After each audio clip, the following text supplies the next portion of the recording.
ko n'aw mana arajo ɲɛtaga la n'aw mana ko n'aw mana jama bɛɛ sigilen don n'aw mana ko n'aw mana lamɛnbaa jama sigi bɛ n'aw mana ko f'aw ka na Mali kɔnɔ ni Mali kɔ ka f'aw ka na ko n'aw mana n ka arajo tɛ kuma bi n'aw mana ne k'aw ka na ka tiɲɛ fɔ malidenw ye ngwaw kana ko k'aw kana tiɲɛ k'a fɔ jamanadenw ye n'an mana ko aw kana tiɲɛ fɔ jamanatigi ye n'aw mana n'aw mana nafa tɛ nkalon na tun n'aw mana. N balimaw i ye ntɛnɛn ye fɛn min ye juin kalo tile 20 san 2022 sɔgɔmada in na kunnafoniw dira an ma k'a fɔ fɛn min ye cɛmancɛ fanga ɲɛmaa ye n'o ye colonel Assimi Goïta ye ka bɔ a ka daga la Kuluba ka taa fɛn min ye commune du Manden na kɛrɛnkɛrɛnya la Samaya yɔrɔ min n'u bɛ sɛnɛ kɛ tracteurw sɛnɛkɛlaw mako b'o caman na o tracteurw bɛ dilan yɔrɔ min président Assimi a kan ka se yen nɛgɛ ɲɛ 10 waati la u ye kunnafoni minnu di an ma ka bɔ a ka kunnafoni di sow la Kuluba ni Alahu Taala sɔnna a ma ni fɛn min bɔra o taama la jamana ɲɛmaa ka o taama la ka taa tracteur usine ka taa a lajɛ an kɔni sigilen b'a kan k'a fɔ samiya ninnu donna kaban a bɛna fonisiriya ta k'a ɲɛsin an ka sɛnɛkɛlaw ma k'a caman ta k'a di sɛnɛkɛlaw ma i n'a fɔ a bɛ ka ji buntun di dugu la cogo min ji buntun a bɛ taa 500 kɔ an ye kunnafoni laban minnu sɔrɔ Mali fan bɛɛ lajɛlen de don k'a daminɛ Kayi region na fo ka taa bila Tesalit Intilit fo ka taa bila Tenza Waten fo Mali dugu laban kɔrɔn fɛ ji bɛ ka di yɔrɔ bɛɛ ani ekɔlisow la ji buntun tun tɛ yɔrɔ minnu na fana hakili bɛ ka to u la ani fana salongo baara minnu daminɛna k'a fɔ ko ekɔliso 2000 ani kɔ k'a bɛ tɔl changer ka yelenw kɛ a kɔnɔ a ɲɛgɛnw u yɛlɛma ka kuraw k'a kɔnɔ an b'aw hakili jigin k'a fɔ ekɔliso dɔw bɛ Bamakɔ dugu kɔnɔ kabiri Musa ka waati la a ekɔlisow hali peinture ɲɛ kelen ma k'u la colonel Assimi a ye o fana daminɛ salongo vacances la a y'a daminɛ ɲinan fana a ye o daminɛ a jirala an na k'a fɔ ko ekɔliso camanba de bɛ yen minnu bɛna ko yɔrɔ kurakurayara colonel Assimi Goïta ni a bɔra Samaya fɛn min ye tracteur dilan usine nin ye n'an ye kunnafoni fɛn o fɛn sɔrɔ o la ɲɛta ni Alahu Taala sɔnna a ma an b'o da aw tulo kan ko f'aw ka na Mali kɔnɔ ni Mali kɔ ka f'aw ka na ko n'aw mana n ka arajo tɛ kuma bi n'aw mana. n balimaw juma tɛmɛnen maliyɛn cɛ ni muso denmisɛnnin maakɔrɔba bɛɛ lajɛlen ɲɛ tun bɛ fɛn min ye centre international de conférence ye n'a bɛ fɔ o ma ko palais de congrès jeliba galaka da la o kun tɛ dɔwɛrɛ ye sɛbɛnfura min kan ka se ka yɛlɛma n'o ye loi projet de loi électorale ye o tun kan ka se wasadenladegiw ma CICB la a sɛbɛnfura a taara nɛgɛ ɲɛ 9 waati u ye baaraw daminɛlen ministre wulila fɛn min ye ministre min ɲɛsinnen bɛ mun bɛ premier ministre nagakɔrɔ madame Sila Fatumata Diko ale wulila ka batakiw k'u kalan k'o kan ka kɛ cogo min Sulemanden ninnu ye o ɲɛfɔ sɛbɛnfura kɔnɔ ko yo fɛn minnu kan ka yɛlɛma la u y'u da don nin bɛɛ lajɛlen na k'a fɔ ministre tilalen kuma dira wasadenladegiw ma o bannen kumaw kɛra ministre mun ye fɛn min kan ka Mali kura jɔ n'o ye refondation ye ICASA professeur ICASA ale fana kumana kumaw cayara fɛn min ye CNT ɲɛmaaba ye n'o ye colonel Malik Jaw ye a ko an ka taa lafiyɛbɔ la ni lafiyɛbɔ kɛra nɛgɛ ɲɛ 15 waati o y'a sɔrɔ maaw lafiyara kunkolow lafiyara an bɛna kana baara daminɛ u nana kana baara k'a daminɛ u y'a daminɛ a jirala an na k'a fɔ ko fɛn min ye sɛbɛn in kɔnɔko ye ka fɛsɛfɛsɛli kɛ ka jɛyali kɛ ka fɛn dɔw yɛlɛma o 92 o tun kan ka kɛ n'a bɛ fɔ o ma ko amendement u y'o o kumaw fɔ ko o yɛlɛmaw kofɔ ka sɛbɛnfura in kɔnɔna yasa ka se ka ko ka senuya ko ɲuman ka sɛbɛn ɲuman k'o di malidenw ma malidenw ka taa kalafili la nka fɛn min ye CNT kɔnɔna ye lajɛrɛ ninnu bannen kɔ colonel Malik Jaw ale ye foli kɛ k'a ɲɛsin ministre ma fɛn min ye madame Sila Fatumata Diko ye k'a ɲɛsin professeur ICASA Mayiga ma k'u fo k'u waleɲuman dɔn ka gouvernement fo ka bonyalasegin kɛ président de la république yɛrɛ ma n'o ye colonel Assimi Goïta ye olu minnu ye nin hakilina ninnu ta nka jɛrɛ in bannen kɔ an ka maa min tun bɛ kɛnɛ kan o ye Ibrahim Jawara ye Ibrahim Jawara a ye maa 2 sɔrɔ fɔlɔ o ye madame Jara Rakitala a filanan o ye Suleman Den maa hakili juru carilen don maa kalannenw don wa député ladegiw don u ye fɛn min sɔrɔ sɔrɔ k'a fɔ an ka fara ɲɔgɔn kan an k'o lamɛn fɔlɔ. Ne tɔgɔ madame Jara Kitala. Min ye kalata ko o sariya nana aw fɛ yan bi baaraw kun cɛra kumaw samana ni ɲɔgɔn cɛ minnu bɛ lamɛnli kɛ tuma dɔ la kuma in bɛɛ bɛ ka fɔ nansarakan de la ni sama-samali in kun ye mun ye aw ni ɲɔgɔn cɛ. Aw yɛrɛ wele kun ye de yalasa fɛn min bɛ fɔ nansarakan la a ka se kala se mɔgɔw ma an yɛrɛ ka kanw na n'i y'a la kɔlɔsi kunnafonidila caman bi a dɔw bi nansarakan fɔ dɔw bi an ka kanw fɔ i komi o ko in kalifalen bɛ ne yɛrɛ ni 4e vice président na sama-samali kun tɛ yan ni sariya nana ko ka adopter anw fɛnɛ b'a a lajɛ de ka ni sariya tɔw lajɛ minnu bi jamana kɔnɔ yalasa sariya in an b'a dɔn n'o y'a sɔrɔ a dagalen don n'a ma daga anw y'an ka baara dɔrɔn de kɛ sama-samali tɛ bɛɛ b'a dɔn élection tɛ se ka kɛ parti politique kɔ constitution de y'a fɔ bɛɛ b'a dɔn fɛnɛ élection tɛ se ka kɛ an ka maraw kɔ an'an ka maraw ɲɛmɔgɔw kɔ constitution de y'o fɛnɛ fɔ olu fɛnɛ ka baara ye min ye a lasegin n'u ma exécutif fɛnɛ ka baara kan ka kɛ min ye n'o ye CENI yɛrɛ CENI kɔrɔ ka baara ni DG ka baara ye o fɛnɛ tora organe unique de gestion in kɔnɔ donc k'a fɔ ko organe unique de gestion tɛ vraiment o kuma in ti tiɲɛ ye sabula bɛɛ bilala i ka minɛn kɔnɔ ani ka baara kunna sisan. Aw ye amendement minnu kɛ ni o ye aw ye kɔlɔsili minnu kɛ ani jateminɛ minnu olu bilala minɛn jumɛn kɔnɔ o la. Amendement ye fɛn ye ni anw sɔnna ma dɔrɔn o y'a ko bannen amendement ye an ye fiɲɛ minnu ye an b'a yira gouvernement la k'a fɔ fiɲɛ bi nin yɔrɔ in na a bi nin yɔrɔ in na walima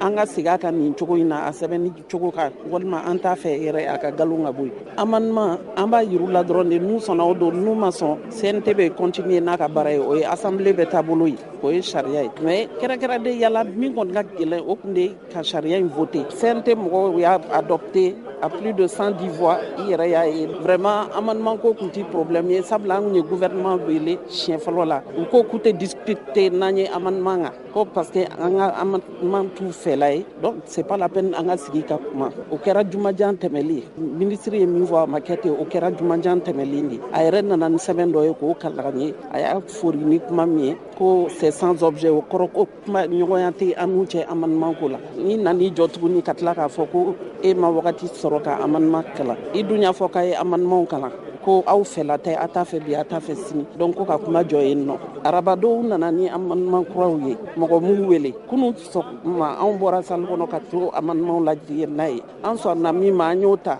Sulemani de y'o fɔ yan an ma sɔn min ma fɛnɛ an y'o bila donc loi votera a ko kalata sariya tɛ se ka taa politique mɔgɔw kɔ a nana cogoya min na aw dun sɔnna a y'a voter ka sɔrɔ politique mɔgɔw aw ka laɲini ye min o ma sabati a la cogo anw ye bɛɛ de lamɛn politique mɔgɔ si ma to kɔ a fɔra i ye sisan nɔ mɔgɔ 260 ni kɔ olu de lamɛnna structure minnu lamɛnna politique parti politique ni regroupement association malien de l'extérieur syndicats bɛɛ de lamɛnna UNTM sariya tigɛlaw ordre des avocats bɛɛ de lamɛnna yan nɔ fo fɛla kɛra min ye an y'o de bila loi kɔnɔ o dun sɛbɛn b'anw bolo u ye min fɔ tilala k'a sɛbɛn k'a di commission ma de an ye baara de k'o kan donc mɔgɔ si tɛ se k'a fɔ k'i ma lamɛn au contraire mɔgɔw tun ma sɔn ni sariya ye parce que u ko k'u ma lamɛn k'u ma participer foyi la k'a taara ten i kasa yɛrɛ y'a fɔ u ye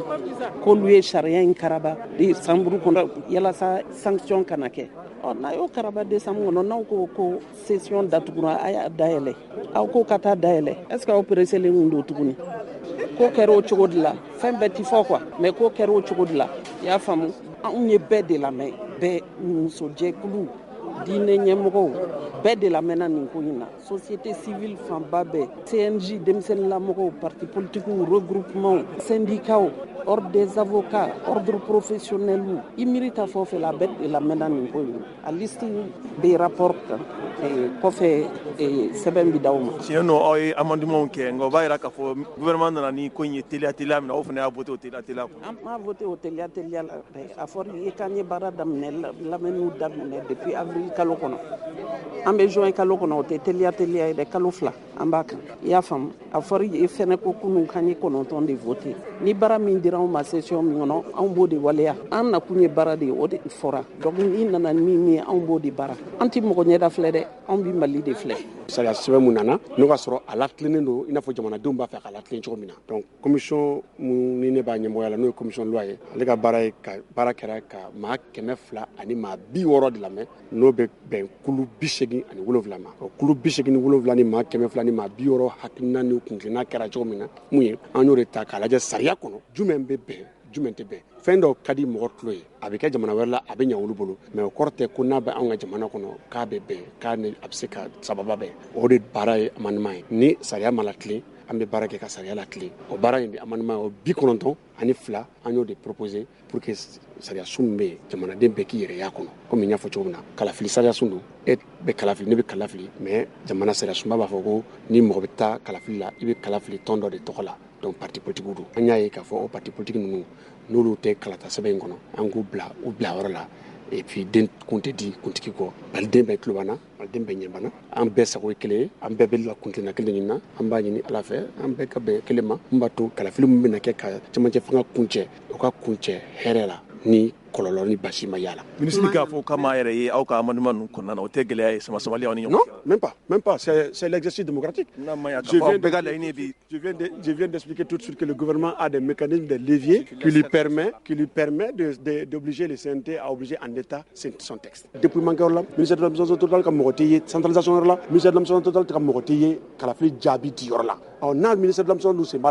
c'est mal à rodmer. Jamana kono ibaye jamana ka lasigido me yoro la angoni egis gra 5 ans. Jamana ka lasigido me yoro u ka egi nyemoko dɛmɛ u sigi cogo la o mara kɔnɔ ani u ka baaraw la tɛmɛ cogo la sariya minnu b'o fɔ an y'o samaraw de waleya k'a jira k'a fɔ baara kan ka kɛ o cogo la ka jamanaden bɛɛ lamɛn mɔgɔ ka jɔrɔna ye mun ye jɔrɔna caman b'a kɔnɔ a fɔra k'an ka parrainage citoyen kɛ fo k'a fɔ ko maa o maa n'i b'a fɛ k'i sen don kalafili la ɲɛmɔgɔ kalafili la ko 25 k'a bolonɔ sɛbɛn kɛ ko k'a di jɔn min n'o mɔgɔ 25 bolonɔ sɛbɛn vérifier qui va vérifier l'authentification des signatures et autres jamana mun kɔnɔ ni jamana yɛrɛ ka cakɛda n'an b'a fɔ ko administration territoriale tɛ jamana fan bɛɛ o bɛ kɛ cogo di a fɔra ko EJ de b'o kɛ an ko EJ tɛ se k'o baara kɛ ka d'a kan signature lajɛli état civil o bɛ administration territoriale de bolo o tɛ EJ bolo n'a ko a bɛ état civil de EJ ma EJ baarakɛla minnu bi an bɛ yɔrɔ min na an t'a la dɔn jɔnni bɛna taa yala état civil baarakɛlaw u b'a dɔn wa u t'a dɔn wa fɛn dɔ don maga tɛ farati ta jamana mɔgɔninfin danni yɔrɔ la ani jamana dugu hakɛ min bɛ yen administration territoriale de b'olu dɔn o baara minnu bɛ yen a k'o fɛɛrɛw latigɛ k'o fara ɲɔgɔn kan a k'a di EJ ma an y'o de kumaw fɔ ni ministre ko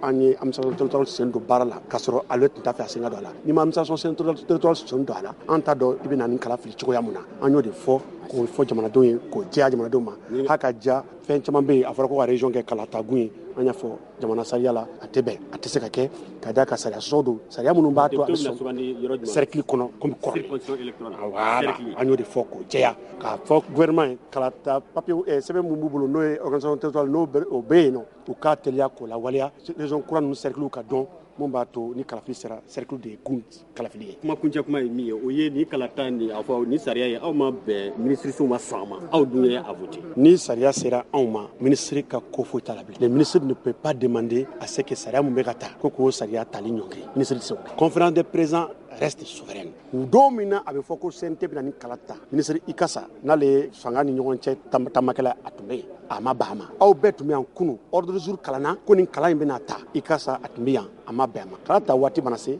i tɛ se ka n'a fɔ ko an ka a tali kuncɛ sariya b'a fɔ ko hali ni gouvernement tun tɛ yan bi a bɛ taa o de y'a to huis clos bɛ kɛ ka sɔrɔ gouvernement mɔgɔ tɛ salle kɔnɔ sariya bɛ taa hali ni gouvernement ma jɛn n'a ye il y a des ressorts du parlement o de y'a to sariya dɔ bɛ yen an k'a fɔ k'a jɛya mɔgɔ ma ni gouvernement b'a dɔn a ka kala bɛna ta ka sɔrɔ ale ka laɲini tɛ ta cogo min ye hakɛw bɛ gouvernement bolo sariya sunba kɔnɔ mun b'a to a bɛ se k'o hakɛw lawaleya k'a wajibiya wasa bulon ka a ka sariya ta i n'a fɔ a b'a fɛ k'a ta cogo min na o tun kan k'o kɛ munna o m'o kɛ. aw ka kuma kɔnɔ aw ko a ye bɛɛ lamɛn politique mɔgɔw bɛɛ lamɛn la mais n'i y'aw ka débat lamɛn a y'a jira k'a fɔ ko kalata. an m'a fɔ politique mɔgɔ bɛɛ lamɛnna an ko on a écouté tous les acteurs du processus électoral politique mɔgɔ b'o la société civile b'o la leader religieux b'o la bɛɛ an ko an ye bɛɛ de wele maa o maa n'i da bɛ kalafili ko la jamana in kɔnɔ n k'an y'o bɛɛ lamɛn. débat dun kɔnɔ a y'a jira k'a fɔ ko kalan in tɛ se ka ta ka sɔrɔ politique mɔgɔw ma adhérer a la o kuma fila tɛ fɔ ɲɔgɔn kɔ wa. an ma fɔ ɲɔgɔn kɔ dɛ i m'a faamuya a fɔra ko ka EJ ta ko politique mɔgɔ man kan tɛ ka ye EJ kɔnɔ o de fɔra an ko de tɛ se ka kɛ mɔgɔ tɛ kun di kuntigi kɔ n'i ye kalata sɛbɛn mun dira an ma o kalata sɛbɛn min b'a fɔ de ko EJ finman n'a jɛman politique mɔgɔ tɛ don a kɔnɔ an k'o tɛ se ka kɛ parce que kalata ye politique mɔgɔ de ta ye n'i b'a fɛ ka kalata ka kɛ bɛɛ ka sɔn a ma fo bɛɛ k'i nin don a la kɛrɛnkɛrɛnnenya la politique mɔgɔw an y'o de fɔ donc o de y'a to an ka laɲini na an ye amendement kɛ ka politique mɔgɔw sen don a la. gouvernement y'a jira k'a fɔ k'u ye ko in kɛ teliya kɔnɔ pour que sanction ko kibaruya la aw fana m'a voté teliya kɔnɔ. an m'a voté teliya kɔnɔ parce que n bɛ segin a kan ni teliya tun don gouvernement ye fasajalen min kɛ yan sisan bɛɛ ɲɛna k'a fɔ ko ale ma sɔn nin ma ale ma jɛn ne a tun tɛ n'o kɛ donc an m'a kɛ teliya kɔnɔ jamana ye an bɛ jamanadenw de tɔgɔ la yan donc an kɔni b'a jira don o don k'a fɔ conseil national de transition an bɛ yan jamanadenw de tɔgɔ la an tɛ yan fɛn wɛrɛ kama. Balimaw nin tun ye maa fila ninnu ye Ibrahim Jawara ye maa minnu ɲininka CCB kɔnɔna na. Nka ne yɛrɛ fana ye Ablaye Cissé ne sera k'ale lasɔrɔ ale ye CNT maa ye. Nka ne ni Ablaye an ye kuma fila sigi a kumana projet de loi kan. Nka colonel Asim ye layidu mun ta an kɔni b'a ɲini Ala fɛ a ka layidu in Ala ka fanga di a ma k'a time ka Mali sugu bɛɛ kɛ titre foncier ye. O kuma o b'a kɔnɔ o tuma an bɛ colonel Asim Goïta an b'a fɔ nin yɔrɔ in na n'i y'a mɛn furugu o bɛ taa ni suguladenw ye kaso la k'u don kaso la k'u namara a ma kɛ titre foncier ye de n'a kɛra titre foncier ye k'a di sugu ɲɛmɔgɔw ma discours banna o tuma ne ni Ablaye Cissé an kumana projet de loi kan an kumana sugu kan an bɛ dugawu kɛ Ala ka fɛn ta fanga di colonel Asim ma ka Mali sugu bɛɛ a y'a layidu ta k'a b'a kɛ titre foncier ye an ka fara ɲɔgɔn kan an ka Ablaye Cissé an ka lamɛn. Ablaye Cissé e ye CNT maa ye an b'i fo n b'aw tun mɛnna ka fɛn min kɔnɔ n'o ye projet de loi électoral ye bɛɛ tun tulo jɔlen don dɔgɔkun jan tɛmɛnenw fɛ nka Juma aw ye Masaran ka sɔ kɛ daga la ayiwa a projet de loi a ye a kumaw kɛ cogo di a daminɛna cogo di wa a labanna cogo di bɛn kɛra a kan wa. tu an b'i fo an bɛ wale ɲuman dɔn an bɛ Ala de fo ka wale ɲuman dɔn ka Ala k'an bɛ sababa ma an ka jamana in ni tasuma kun bɛ wuli bɛ Ala bɛ na ni jisuma ye a b'a faga parce que nin ko in kun tɛ ko nɔgɔn ye maliyɛn kun t'a ampleur dɔn ko gɛlɛmanba de don i b'a dɔn bɛ maliyɛn hakili lajigin CNT ye fɛn dɔ ye assemblée ye fɛn dɔ ye comme assemblée ni CNT a bɛɛ kelen o ye fɛn dɔ ye baara dɔ bɛ se ka kɛ CNT kɔnɔ fo k'a ban i b'a sɔrɔ ne t'a kalama vote dɔ ne bɛ sigi a kɛnɛ kan mɔgɔw t'o de faamuya commission tɛ kelen ye ne bɛ commission min na o ye administration territoriale ani réconciliation ani culte ne ka commission ye o de haya mɛ nin baara in a bɛ vote de kan tiɲɛna an ka commission kun ka kan ka baara dɔw k'a la komi a loi ka ca ani ɲɛmɔgɔw yɛrɛ b'a dɔn o y'a kɛ min kama a dira commission de loi mɔgɔw ma mais commission caman de y'a assister o nɔfɛ komi aw y'a ye kunu cogo min commission finance wulila ka kuma o y'u ka avis di commission administration territoriale an ka commission yɛrɛ an ka rapporteur o wulila k'a ka avis di commission caman y'u ka avis di haya jeudi de kun ye plénière ye le 16 o jeudi loi 16 de kun bɛ yen nɔ projet loi 16 de kun bɛ yen minnu kun ka kan ka passer mais an ye 9 de kɛ kɔnɔntɔn hayo kelen bɔ a la k'a bila vendredi la parce que kelen nin kun ka gɛlɛn kosɛbɛ ampleur fana kun b'o de la wa jamanaden bɛɛ tulo jɔlen don très bien haya ala y'a kɛ ministrew nana ministre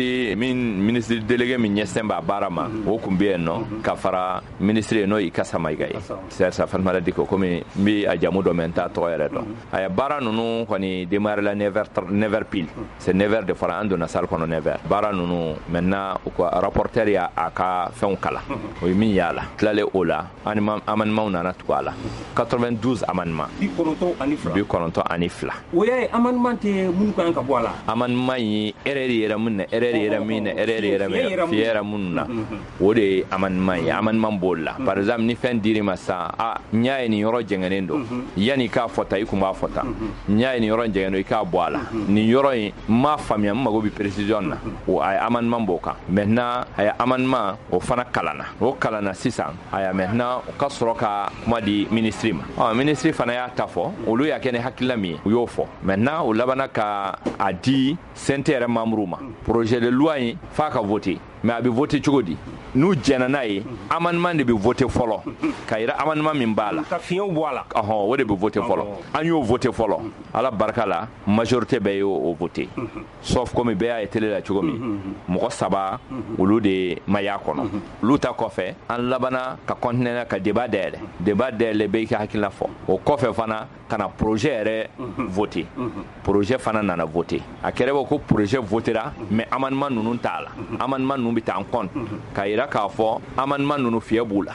o tuma na fiɲɛ tɛ min na olu taara fiɲɛ bɛ mun na a bɛ se ka kɛ olu bɛ rectifier a bɛ se ka kɛ olu bɛ bɔ a la o n'a ɲɔgɔn baara kɛra o de la o tuma projet de loi votera maa 100 maa 15 maa 3 olu ma sɔn yɛrɛminɛ mɔgɔ ma sɔn o la e y'o ye cogo di o y'a ye cogo min i b'a dɔn assemblée kɔnɔ bɛɛ n'i ka hakilina de don komi bi Dieu merci an bɛ fanga in de dɛmɛ cɛmancɛ fanga in ne n bɛ fɛn fila de la jamana ka tiɲɛ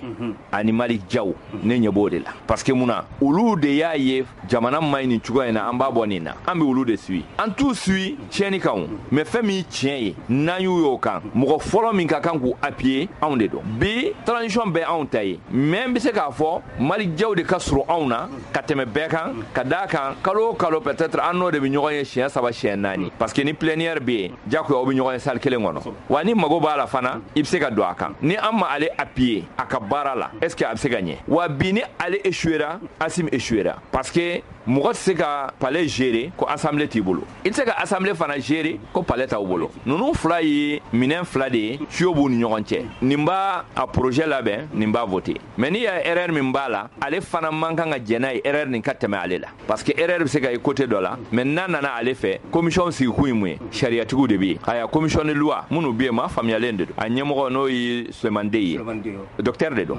a bɛ sariya dɔn ni an ka commission lajɛ Yusuf Z Kulubali doctorat b'a bolo docteur de don o n'a ɲɔgɔn caman de bɛ yen an minnu bɛ yen doctorat tɛ an minnu bolo ala ta kɔfɛ an ye jamatigiw ye parce que Mali fan bɛɛ Mali sugu ne y'a ɲɛmɔgɔ ye Mali sugu bɛɛ ɲɛ b'a la ne bɛ kɛnɛ kan o ye jigisigi dɔ ye olu bolo ka fara mɔgɔ minnu ka danaya anw lase yen fana ka fara an ka suguw kan parce que mɔgɔ wɛrɛw bɛ yen min tɛ an ka suguw ye olu ka danaya kosɔn an sigilen bɛ ni an y'an bolo kɔrɔta min na a bɛ komi an ka nin jama ma miliyɔn joli sugu kɔnɔ olu bɛɛ y'u bolo kɔrɔta ne nɔfɛ parce que u b'a fɔ ni karisa bɛ yen nɔ a ɲɛ bɛ tiɲɛ de la an y'a accepté o tuma na an b'olu appuyer n'o sira ye diyagoya fana an b'u appuyer parce que ka d'a kan an tɛ se ka jɛn n'a ye jamana ka kɛ fankelenma ye sinon ni projet in kun passera tantɔ amendement in bɛɛ ma fɛsɛfɛsɛ ka kɛ c'est à dire marabatigɛ ye dɔrɔn k'a dun ala k'an kisi k'an ta o tuma Sise ni amendement ninnu kɛra la a bɛ segin ka na aw de fɛ yen wa wala a bɛ yɛlɛn de kulu wa sisan sariyatigiw de b'o dɔn t'o bɛɛ dɔn a la n'a kora ka jɛ sisan a bɛ kɛ cogo di olu ka niveau la u bɛ se k'a kɛ parce que a dɔnnen don déjà amendement ni fɛn ninnu papier de bɛ k'a la o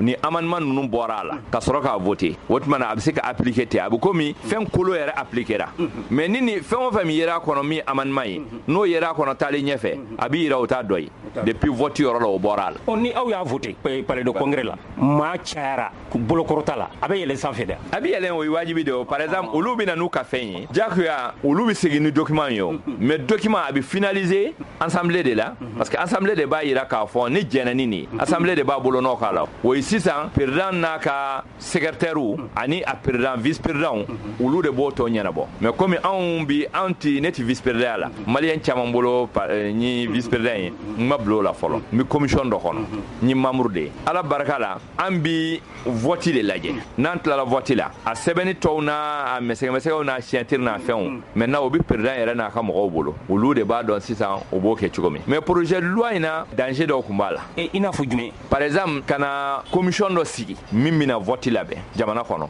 o jɛkulu yɛrɛ tɔgɔ collège a alliélen tɛ foyi la a ka indépendance a tɛ mɔgɔ si ka mara kɔnɔ tɛ mɔgɔ si ka mara kɔnɔ mɔgɔ si t'a commandé mɔgɔ si t'a commandé maintenant administration territoriale filɛ a t'o ka mara kɔnɔ sécurité a t'olu ka mara kɔnɔ mais a bɛ olu utiliser ça fait a bɛ komi a b'a yɛrɛ ye a b'a yɛrɛ n'a ka d'a ye a b'a ka wari ɲini cogoya min na a b'a ka élection préparer a bɛ se ka élection bɛɛ préparer a bɛ se ka mairie sigi préparer a bɛ se ka député sigi préparer a bɛ se ka présidentielle préparer a bɛ se ka hali an ka élection ba tɔw a bɛ se ka olu préparer a liélen tɛ mɔgɔ si la wa olu tɛ se ka a bɔ yen nɔ ayi o tɛ se ka kɛ o fɛn bɔyana cogo o cogo a bɛ kalifa fɛn ba dɔ de la a bɛ se ka kɛ président de b'u nommer wa président de bɛ se ka dissous soit o bɛ tɔmɔ cour suprême bɛ se k'u valider ni erreur yera a la cour suprême bɛ se k'u dissous o bɛɛ bɛ se ka kɛ o se ka kɛ fana ministère n'o ye administration territoriale ye o bɛ se ka y'o ka humu kɔnɔ o ka indépendance b'u bolo o bɛ se ka ɲɛfɔli k'o ye ka ɲɛfɔli kɛ n'o ye an ka sariyatigiw ye cour suprême ou bien cour constitutionnelle o bɛ se ka ɲɛfɔ olu ye mais o si t'a la c'est à dire olu ka indépendance b'u bolo o ka durée de vie fana dɔ ta ye san 7 ye o ka mandat dɔ ta ye san 5 ye dɔ ta ye san 4 ye a b'o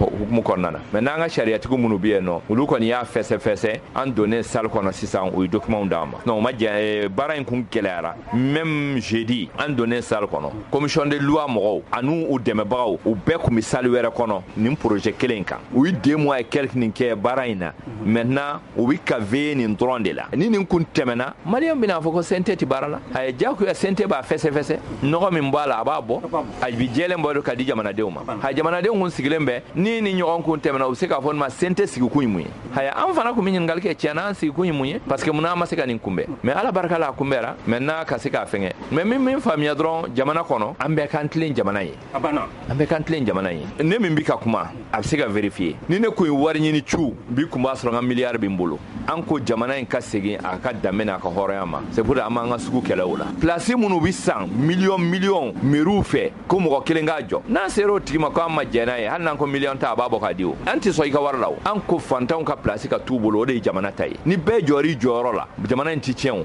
mais an kana jamana kɛ parti ye an kana jamana kɛ association ye an kana jamana kɛ ministère ye an kana jamana kɛ kilanko ye an ka jamana bila minɛn kɔnɔ min ye jamana yɛrɛ ta ye n'an y'o kɛ ne bɛ lafiya e bɛ lafiya e bɛ baara min na sisan mɔgɔw bolo cu b'a ka baara la i t'i ka baara la o i bɛ jamana ka baara la o mɔgɔw m'o de faamuya o min bɛ foro la a bɛ ka sɛnɛ kɛ a bɛ jamana ka baara la o a t'a yɛrɛ ka baara la dɛ i bɛ taa tɛmɛ k'i y'a sɔrɔ foro kɔnɔ k'a birilen don a t'a yɛrɛ ka baara la dɛ a bɛ jamana ka baara la ni don o don a ka cikɛ tɛmɛn'a ka balo kan a b'a di jamana de la ni ale n'a ɲɔgɔnnaw ko k'u ti cikɛ jamana de ti bi yan c'est pourquoi i b'a dɔn ko a t'a yɛrɛ ka baara la a bɛ jamana ka baara la hali n'a ti sara a bɛ jamana ka baara la o tuma na Dieu merci an minnu bɛ yen bi CNT kɔnɔ n y'a f'i ye cogo min anw tɛ se ka transition janfa an tɛ ala deli k'a janfa ala kana don an kɔnɔ fana parce que ka da mun kan u y'a yira u bɛ jamana bɔ nɔgɔ la sira min na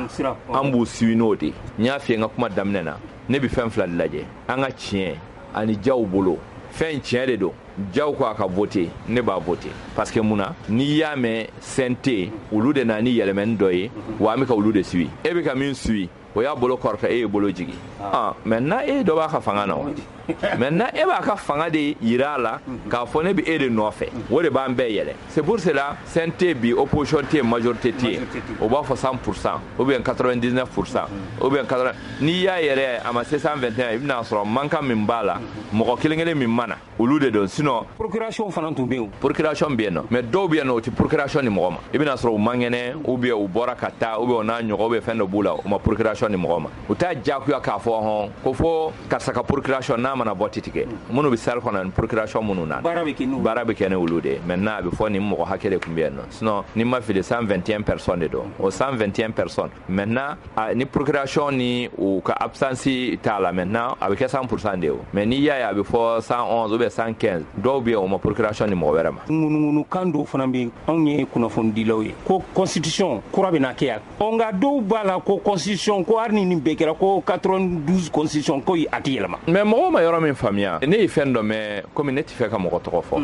jamana in kɔnɔ ne tɛ ala deli n ka nani réseaux sociaux sanfɛ komi ne tɛ maa nani depuis ne ye n ka baara daminɛ san 13 ala barika la ne m'i nani ne bɛ se ka mɔgɔ ta tɔgɔ yɛrɛ ma i baara min kɛ parce que i b'a sɔrɔ nkalon t'a la i bɛ se k'o jaabi mais ne t'i nani wa n tɛ kuma jugu f'i ma min bɛ ɲugun dɔ ye mais i ka jugu in min m'o kɔni f'i ye n y'a mɛn dɔw ka kuma na k'olu nana ko ATT nana a dɛsɛra k'a yɛlɛmɛ ko IBK nana a dɛsɛra k'a yɛlɛmɛ komi olu yɛrɛ ye fiyɛ y'a la o dɛsɛra k'a yɛlɛmɛ ɔ ni mɔgɔ min ko ne ye fiyɛ y'a la minɛ bɛna yɛlɛmɛ an ka kan k'o dɛmɛ wa ou bien an ka kan k'o bali ne b'o ɲininka san 31 san 31 a ye ne bolo mɔgɔ min i ka kan k'a dɛmɛ a ka baara kɛ ni e m'a dɛmɛ e kɛra jɔn ye ne bɛ fɛn fila dɔrɔn dɔn ɲamanako la soit i y'a tigi dɛmɛ soit i makun n'i makun ɲaman t'i la o n'i y'a dɛmɛ fana ɲaman t'i la mais ni e ko non ne m'a kɛ mɔgɔ wɛrɛ man kan k'a kɛ o ye ko wɛrɛ de ye o mais par exemple maliyɛn tigɛra politique mɔgɔw la ni politique mɔgɔ fɛn o fɛn min nana ko mina constitution falen dɔrɔn maliyɛn b'a fɔ non an ti jɛn n'a ye mun na maliyɛn ɲɛ bɛ mun de la i bɛ fɛ ka 3e mandat da u t'a ɲini k'a faamuya o mais ni Asim ko k'a b'a falen bi Asim bi se o parce que Asim y'a yira k'a fɔ 24 mois ale b'o de kɛ a bɛ élection préparer 3e mandat ko kuma bɛ yan 3e mandat ko kuma tɛ ale de bɛ se k'a falen o ale de bɛ se ka 4e république préparer mɔgɔ bɛ ka 92 min fɔ 92 jɔn de y'a changer transition dɔ tɛ yan ni ma fili a tɛ ka waati tɛ yan o kun ti Asim ɲɔgɔn de yan o dɔrɔn de bɛ se k'a falen o maa o maa min vote kɛra ye k'i sigi vote de fɛ bolokɔrɔta de y'i sigi i tɛ se k'a kɛ parce que ni e ko k'i b'a kɛ dɔrɔn diɲɛ bɛɛ Mali dɔrɔn tɛ dɛ Alassane ye min kɛ Côte d'Ivoire ani Alpha Condé min kɛ Laginɛ bɛɛ b'o de ye ko n'i y'a ye i bɛ ka maga nin na dɔrɔn i bɛ kɛbɛ ka maga a la i bɛ fɛ ka hali IBK ka waati dɔ la jɛkulu dɔ tun bɔra ko touche pas à ma constitution olu minnu y'o baara kɛ IBK m'a bila parce que u ko IBK kun mago b'o de la hali n'a y'a sɔrɔ o tɛ bɛɛ hakili taara o la IBK y'a bila ATT fana k'a b'a kɛ waati min mɔgɔw ko ATT fana bɛ 3e mandat ɲini la ko fanga nɛgɛ ma bɔ a la ala ka hinɛ u bɛɛ la o dɛsɛra k'a kɛ mais mɔgɔ min bɛ se k'a kɛ bi Asim de bɛ se k'a kɛ parce que même ni Asim b'a kɛ ka jamana in favoriser taalen ɲɛfɛ hali ni ale b'a kɔnɔ jamanaden de don an ka kan k'o suivre a fɛ o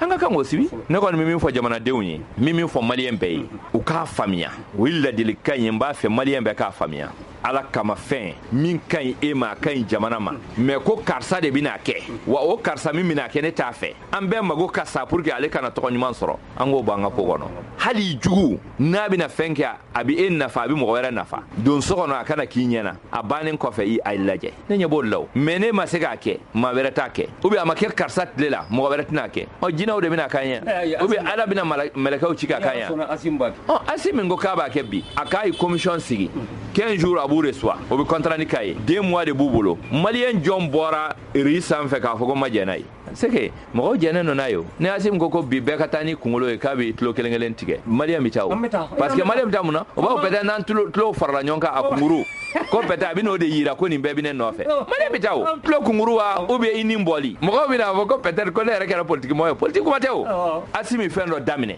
n b'a hakili lajigi a m'a laban fɔlɔ a balannen don a k'a bɛ Mali sugu bɛɛ kɛ titre ye o dɔrɔn kosɔn Mali sugu b'u sa ale nɔfɛ bi n b'a f'i ye an filɛ ka bɔ sisan sa réunion min na wallahi n bɛ n kale ye c'est-à-dire ala kama réunion tɛ an bɛ tribunal la sugu minnu na wariw bɛ se ka collecter cogo min an tun b'o réunion de la o ma sɔrɔ foyi fɛ ko sugu bɛna kɛ titre ye dɔrɔn minnu yɔrɔw san bɛɛ wulila k'i jɔ k'an wele tribunal la mais ni yɔrɔ sugu ye titre ye an b'o yala sugu gestion na aménagement k'an ni mairie bɛ jɛ a la n'an y'o sɔrɔ bi an bɛ sɛgɛn an ka sugu bɛ ye tan sugu nɔgɔ cogo lajɛ salen bɛ ka sara depuis 40 ans Asi y'o min fɔ u jɛnna n'a ye k'a papier signé an b'a ɲini u fɛ u ka appliquer n'u y'a appliquer an b'u nɔfɛ n'u ma appliquer an b'u nɔfɛ mais a ka d'an ye u ka application teliya pour que jamanadenw k'a dɔn changement min fɔra ani jamana Mali kura min fɔra c'est-à-dire a daminɛna commerçant kunda commerçant y'u ka hɛrɛ sɔrɔ kunamana dɔnkibaru kuma sera n'aw mana kunamana tiɲɛ di kunun dɔ don n'aw mana kunamana arajo ɲɛtaga la n'aw mana kunamana jama bɛɛ sigilen don n'aw mana kunamana lamɛnbaa jama sigi bɛ n'aw mana ko faw ka na Mali kɔnɔ ni Mali kɔ ka faw ka na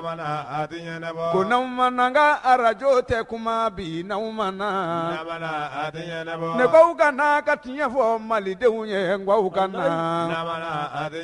ko k'aw ka na tiɲɛ k'a fɔ jamanadenw ye n'an mana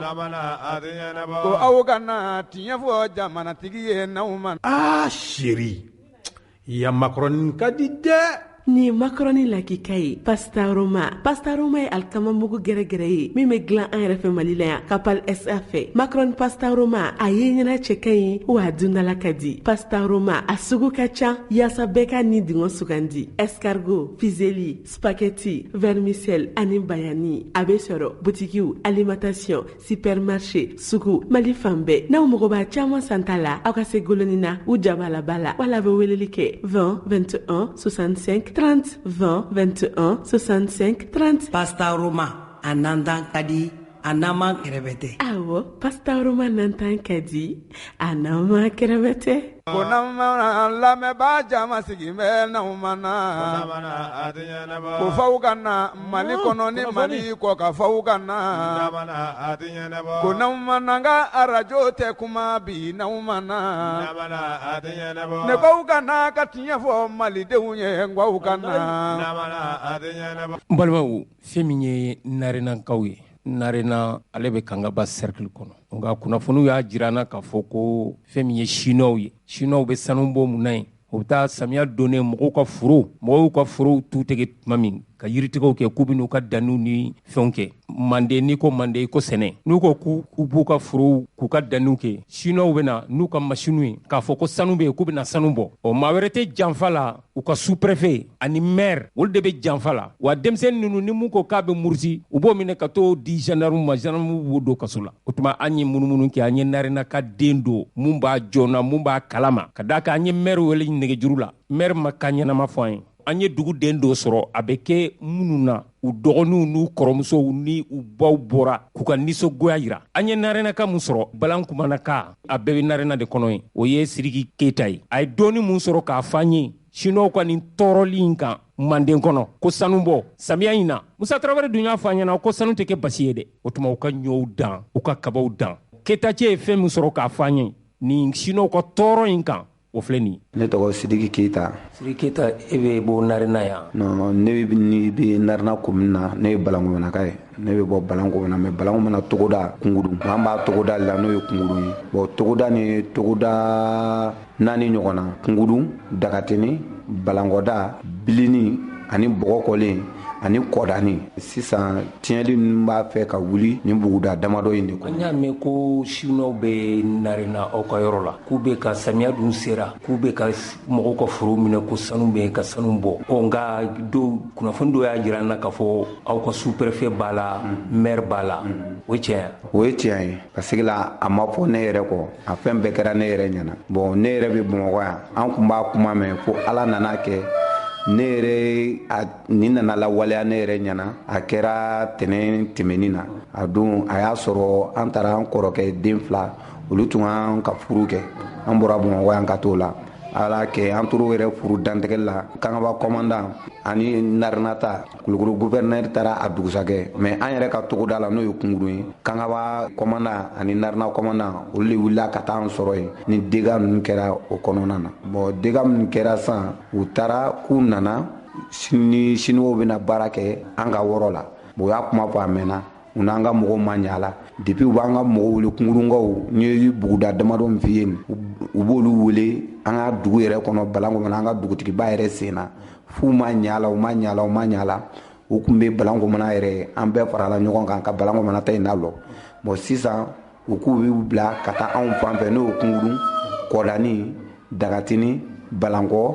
ani Bilini ani Bɔgɔkɔlen ka taa olu fan fɛ bon an ko non an tɛ diɲɛ n'a ye a bɛɛ dugukolo kelen de ye dugutigi kelen de b'a bɛɛ kunna mun b'a jira anw na an ye Balankomana ta la mun b'u to u lalɔlen k'u bɛ taa baara kɛ fan wɛrɛ fɛnɛ fɛ a dun bɛɛ ye dugukolo kelen de ye a bɛɛ ye Balankomana dugukolo de ye fo an bɛ togoda la o ko non an ye bugudalamɔgɔw ye bugudalamɔgɔ bɛ se ka mun ɲa bugudalamɔgɔ bɛ se ka insister mun kan an ko a problème t'a la n'a ma ɲa baara bɛ kɛ anw su kan ni baara kɛra anw ka forow de don anw ka dugukolow de don ni anw mɔkɛw tun y'a tiɲɛ k'a bila bi ɲa est-ce anw filɛ min na bi anw tɛ se k'o kɛ ni k'a daminɛ Kɔdani a bi 12 kilo bɔ fo an ka togoda an ni frontière tɛ 3 kilo yɔrɔ jumɛn frontière Guinée Mali frontière Kunguru ni frontière tɛ 3 kilo k'a daminɛ 12 kilo fo an ka dugu kɔnɔ a bɛɛ foro de a bɛɛ foro mais an ka togoda yɛrɛ dɔrɔn Kunguru yɛrɛ dɔrɔn kɔri tɔni 400 ani tɔni 50 o de bɔra yan bon o y'a ye sama na dɛ bon salo o y'a ye sama na salo ka kɛ sɛnɛkɛlaw sago ye mais bien u y'o sɔrɔ alhamdulillah Ala ni an ka président ɲuman in barika a nafolo bɛɛ sɔrɔla joona k'a k'u sago fɛnɛ ye n'o ye Asimu ye an ka foli b'a ye mais a ka kuma a bɛ ka mɔgɔ minnu bila faama minnu bila ka taa burusi kɔnɔ a ka contrôle ale yɛrɛ bɛ ka contrôler ɲama a k'olu contrôler an b'o ɲini a fɛ n'o tɛ u bɛ ka taa bɛn an kan an ye sɛnɛkɛlaw de ye ni ko dun wulila an ka mɔgɔ minnu bɛ Bamakɔ an fana an ye olu wele wagati bɛɛ an dalen village lamɔgɔw de b'an wele u nana bɛn an kan u nana bɛn an kan u nana bɛn an kan a tɛ jɔ u da. An y'a mɛn ko n'u taara foro min na k'u bɛ sanu bɔ yen ko n'u banna u bɛ denmisɛnninw minɛ k'u don kaso la. Ni i banna olu ni gouverneur ani maire a fɔlɔfɔlɔ ye maire ye parce que la ni ye sɛnɛko gɛlɛnni ye fɛn dɔ de b'a kɔnɔ n y'a f'i ye ɲama Narena maire a fɔlɔfɔlɔ a n'an ka Bamakɔka minnu bɛ a fɔlɔfɔlɔ olu ye mais a bɛɛ tɛ Bamakɔka ninnu bɛɛ tɛ Bamakɔka baden de bɛ yan min fana b'a kɛlɛ la min b'a kɛlɛ la dugu ninnu bɛɛ kelen kelenna fana association fitinin an ka association ba bɛ an ka Balankomana association ba bɛ tiɲɛ yɛrɛ la foli bɛ d'u ma u y'u jɔ yɛrɛ an ka président Touré u y'u jɔlen don u jɔyɔrɔ mais tiɲɛli fɔlɔfɔlɔ b'an ka dugu kɔnɔ ani an ka Bamakɔka kelen kelen tiɲɛli fɔlɔfɔlɔ bɛ yen ani mairie troisième adjoint yɛrɛ o y'an ka duguden yɛrɛ o don yɛrɛ la an y'o de sɛbɛkɔrɔ Faru ale ni mairie ani dɔ bɛ Chinois ninnu ɲɛfɛ ko Jara ani wa an tun b'olu de kɔ mais Ala nana an dɛmɛ Kangaba préfet yɛrɛ ani Narinata nin olu yɛrɛ farala tɔ ninnu yɛrɛ de kan k'u sécurité pour que u ka se ka don mɔbili kɔnɔ mais an ma se k'u sɔrɔ an kɔni ta an y'a mɛn a don k'a joginna kosɛbɛ k'a joginna an kɔni an y'o mɛn ne ɲɛ ma d'a kan tiɲɛ de ka di Ala ye n ɲɛ kɔni ma d'a kan mɔgɔ si ma don kaso la fɔlɔ an fɛ yen an ta in na kunkurun ta in kɔnɔ na Ala ko tiɲɛ mɔgɔ ma don kaso la mais ne kɔni bɛ min fɔ n'aw bɛ se k'an ka kumakan na se Asimu ma bi an ka togoda wulilen don togoda ninnu don kɛlen de bɛ ka ɲɔgɔn mini ta i b'a ko u sigilen don bon an ka togoda in dɔrɔn de bɛ kɔfɛ bon ni ko wulila u bɛ bɛɛ wele hali an ka nin wo don mankan na n b'a fɔ dɛ lajinɛka dɔw bolila ka na parce que la mɔgɔ dɔw bolila ka bɔ dugu kɔnɔ an ni Guinée tɛ man jan ka taa ko worobɛriw nana bin kunkurun kan bon olu mɔgɔw dɔw yɛrɛ tun ye renfort wuli ka na ko bɛ se ka kɛ cogo di parce que la dugu ninnu bɛɛ bɛ ɲɔgɔn dɛmɛ ɲɔgɔn kungo la u bɛɛ bɛ ɲɔgɔn dɛmɛ ɲɔgɔn kungo la bon ni ko nana ten a bɛ wuli aw yɛrɛ min kun aw bɛ siran parce que la dɔ bɛ na o ni ɲuman tɛ nana o ni ɲuman tɛ nana bon o ka dɔ fɔ kangaba préfet ani narina préfet an ka maire ni faamaw tɛ olu y'an yɛrɛ mɔgɔw de ye o an n'olu bɛɛ bɛ ɲɔgɔn tapani fɛ de est-ce que a faamu n'olu t'a dɔn k'u wololen don dugukolo nin kan ye ka mɔ dugukolo nin kan f'u b'a la tiɲɛ an b'a diyabɔ olu la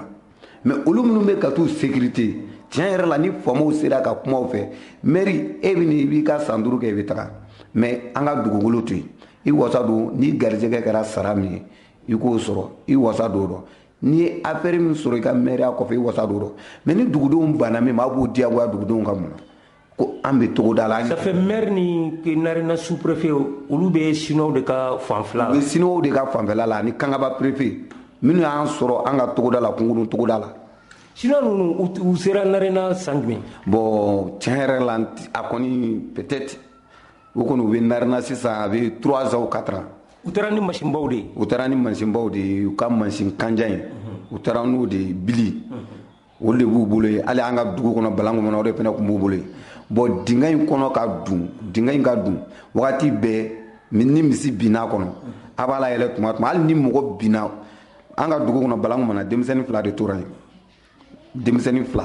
bon nin bɛɛ yɛrɛ mɔgɔ 100 bɛ se kini la dingɛ ma min bɛ se ka jigin a tɛ tɛmɛ mɔgɔ 2 kan dingɛ ninnu ka don jiw u bɛ sanu sɔrɔ wa. u bɛ sanu sɔrɔ n'u tɛ sanu sɔrɔ kɛlɛ tɛ bɔ a la u bɛ t'u yɛrɛ ye o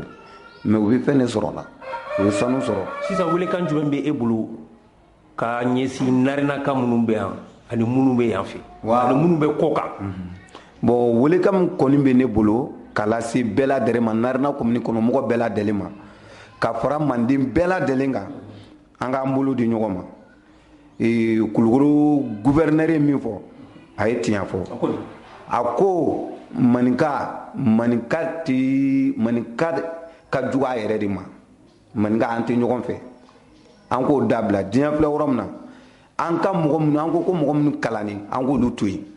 an ko wari bɛ mɔgɔ min kɔ an k'o to yen an ko mɔgɔ min bɛ bamakɔ yan mɔgɔ ɲumanw bɛ yan dɛ walayi mɔgɔ bɛ bamakɔ n'a fɔra sa ko deka kɛlen bɛ a bɛ permission ta ka yamaruya ɲini ka wuli a fa a n'a ba bɛ togoda la ka taa hali n'ale bɛ sa o mɔgɔw bɛ maninka den na bi a tɛ ban mais manden bɛɛ k'i fara ɲɔgɔn kan n'an m'an fara ɲɔgɔn kan a tiɲɛli fɔlɔfɔlɔ an ka mɔgɔ minnu bɛ bamakɔ yan a tiɲɛli fɔlɔfɔlɔ olu ye ani a filanan an ka maires tiɲɛ yɛrɛ la aw bɛna constitution ne b'a la s'i ma aw bɛna constitution yɛlɛma min kɛ a ye faveur di dugutigi ni dugudenw ma ka tɛmɛ maires kan maires bɛ k'an tɔɲɔ dɛ maires bɛ ka ko las'an ma bi a ka bɔ hakili ma dugu min togoda de don miyankaw ni dɔgɔnɔw olu bɔra fo kɔrɔn fɛ ka na wagati dɔ la a communiqué lancera n'u taara dugu la a y'u yɛrɛ sɔrɔ a malidenw de don o min b'an fɛ yen bi dan t'a la u ka ca ni mɔgɔ 1000 u ka ca n'anw ye bi san tɛmɛnen a dɔw ye remorque ɲa 2 de kɛ kɔrɔ la an ka togoda la remorque ɲa 2 mais n'a dugukolo kun tiɲɛlen dun est-ce que o bɛ kɛ wa o tɛ kɛ bon o foro yɛrɛ n b'a f'i ɲɛna k'a daminɛ kɔdani fo kunkuru 12 kilomètres a bɛɛ foro baganw bɛ dumuni kɛ min n'a fɔra ko siniwaw fana ka t'u ta wɔrɔ bɔ a la an ka baganw fana bɛ dumuni kɛ min fana an y'an sen bɔ bagan mara fana la sɛnɛkɛla jigi o fɛn 2 de ye bagan ani sɛnɛ ne kɔni bɛ welekan bila ka taa narina yɛrɛ commune yɛrɛ dɔrɔn tɛ manden bɛɛ an k'an bolo di ɲɔgɔn ma maninka ka fara-farali dabila an k'an dusukun kɛ kelen ye kulukoro gouverneur n b'a fo mais a kɔni a ye kuma min fɔ an n'a mɛn de kuma dimanba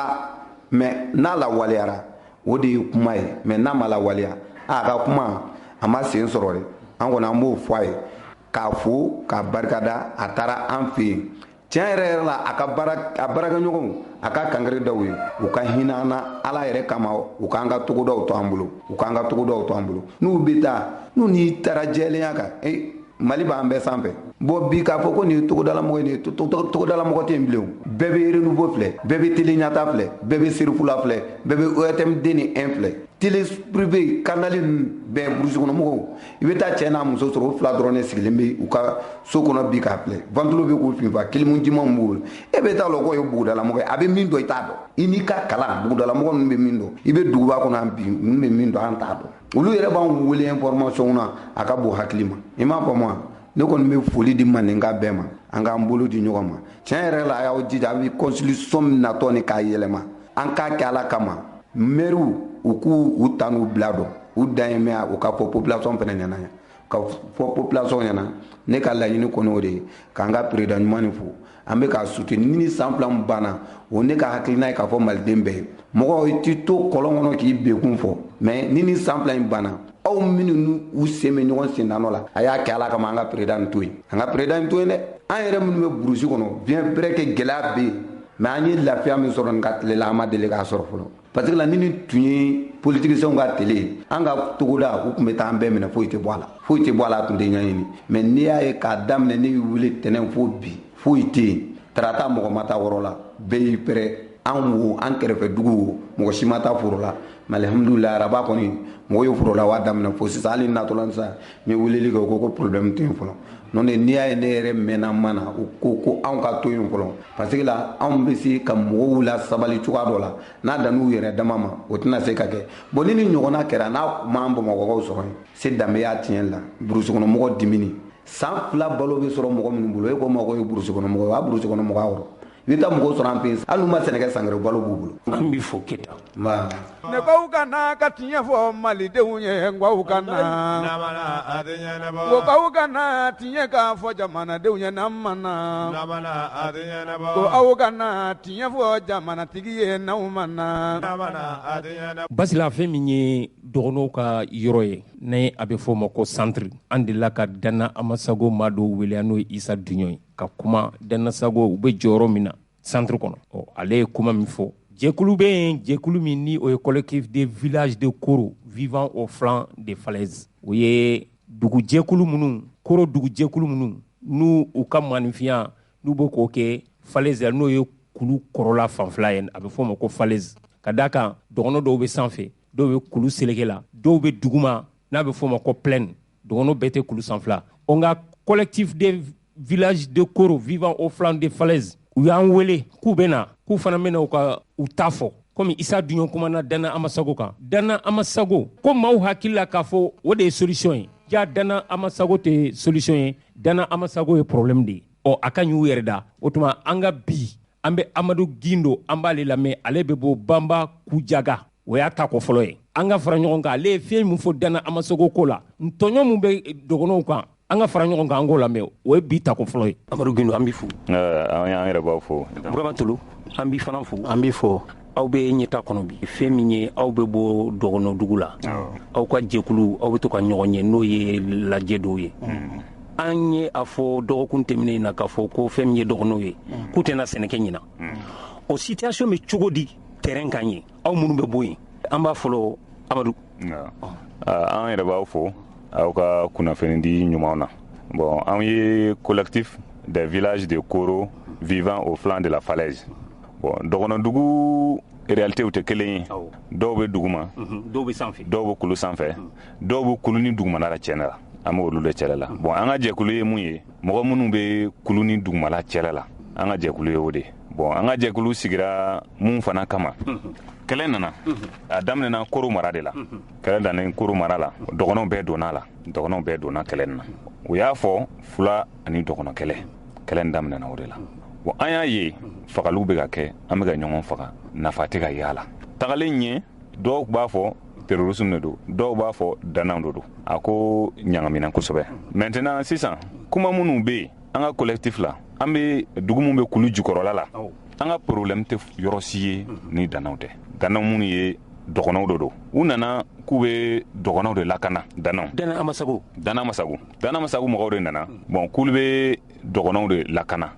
ko kɛlɛ dɔw bɛ ka na ko terroriste o ye mun fɔ anw ye terroriste de don u nana ni marifaw de k'u bɛ dɔgɔnɔw lakana an y'a ye an ko ok n'aw bɛ anw de lakana an ni terroriste kɛlɛ la an ko problème t'a la mais u nana sigi cogo min na an ka dɔgɔnɔw fɛ yen ni mɔgɔw nana sigi yɔrɔw la e bɛ taa hogonw bɛ yen sɛriw bɛ yen dugutigiw bɛ yen hogon y'a jumɛn hogon ye dugu sariya tigiw de don dugu kɔnɔ ni kow nana dɔgɔnɔdugu la hogonw de b'a fɔ bon nin bɛ yen ni sariya bɛ tan ni sariya bɛ tan an ka dɔgɔnɔdugu la an ka société organiselen don i n'a fɔ ko justice bɛ cogo min na plus précisément ne bɛ minnu dɔn kosɛbɛ o ye Banbata de la commune de Banba donc commune de Bamba la ni fɛn nana hogon tasu partagelen do hogon dɔw bɛ yen ni foro kɛlɛ nana olu de bɛ chargelen do olu de bɛ décision ta bɛɛ de bɛ wele dɛ mais ni de bɛ réunion convoquer hogon dɔw bɛ yen donc ni kɛlɛ wɛrɛ nana ni de bɛ nin kɛ ni de bɛ nin kɛ ni de bɛ nin kɛ donc kɛlɛ kɛra cogo o cogo hogon de bɛ sigi olu de bɛ décision ta ni olu ye décision ta a banna donc ni mɔgɔ wɛrɛ fana nana a bɛ fɛn dɔ kɛ dugu la sɛriw ani hogon o b'u sara olu de la mais Dana Masagu nana u m'an sara mɔgɔ si la marifa kun b'u bolo olu kɔni a fɔ cogo min na an ka Bamba yɛrɛ mɔgɔw ko ni aw nana anw de lakana u ko problème t'a la an fana bɛ aw ka bila la o ye wari minnu fɔ an ye wari cotiser ka d'u ma an ye ɲɔgɔn fara ɲɔgɔn kan ka d'u ma o bɛɛ dilen kɔ olu taara u sigi kulu woro kɔnɔ an ka mɔgɔw m'a faamuya maire m'a faamuya dugutigiw m'a faamuya hogonw m'a faamuya sɛriw m'a faamuya aw ko aw bɛ anw de lakana bon village bɛ dugu ma aw taa kulu sanfɛ village kɔfɛ aw ka lakana nin an ma foyi faamuya na anw bɛ anw de lakana a bɛ i n'a fɔ ko gardien ni gardien bɛ so kɔnɔ sotigi bɛ kɛnɛma da la dugu mɔgɔw ko kulu ma foyi faamuya donc u b'u jija u ka taga mɔgɔ juguw bɛ na yɔrɔ minnu na ani dugu cɛla la u k'u sigi o camancɛ la o ma bɛn u ma Bamba yɛrɛ la o ye an ka maire gɛn Dana Masagu mɔgɔw ye maire gɛn ka sɛriw gɛn sɛri y'a jumɛn sɛriw ye dugu bɛɛ la an ka yɔrɔ la o bɛ ɔgɔnw ka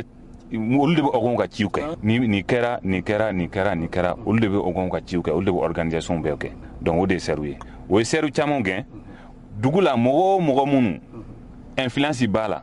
o ye u bɛɛ gɛn ka bɔ dugu kɔnɔ parce que ko olu ka taga u jɔ u ka kan jɔ juguw ani dugu cɛla la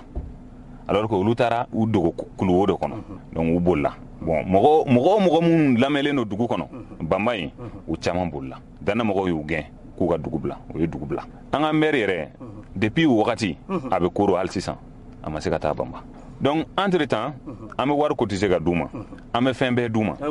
an bɛ balo d'u ma hali musow bɛ balo d'u ma o ma se ka fo ɲɛ o ye an ka baganw bɛɛ gɛnna an ka san 2 Bamba a ma sɛnɛ kɛ hali ni an ka mɔgɔw banana ka bɔ Bamba ka taa n'a ye dɔgɔtɔrɔso la taga yɔrɔ kun tɛ hali muso kɔnɔma ni muso ye kɔnɔ ta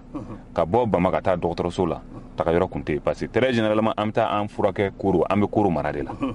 donc o yɔrɔ ninnu bɛɛ taga yɔrɔ sira kun tɛ an ko nafama ni kɛcogo la kɔni nafama ye Dana na an kun jɔrɔlen de don mais ni i kumana o bɛ i ka mɔgɔ enlever ka i ka mɔgɔ faga bɛɛ sirannen don kuma na entre temps gouvernement de nana ani ONG ACD mɔgɔw est ce que fagali ni dɔ bɛ se ka bɔ fagali na an tɛ fɛɛrɛ ɲini o la dɔgɔnɔw bɛ ka fulaw faga fulaw bɛ ka dɔgɔnɔw faga n'i ko mɔgɔ dɔw minnu bɛ ka fɔ ko terrorisme depuis Danaw nana an ka dugu la Bamba u ka kan kun bɛ yen o ma se ka terroriste kelen faga o sera ka mɔgɔ minnu faga o ye dɔgɔnɔw de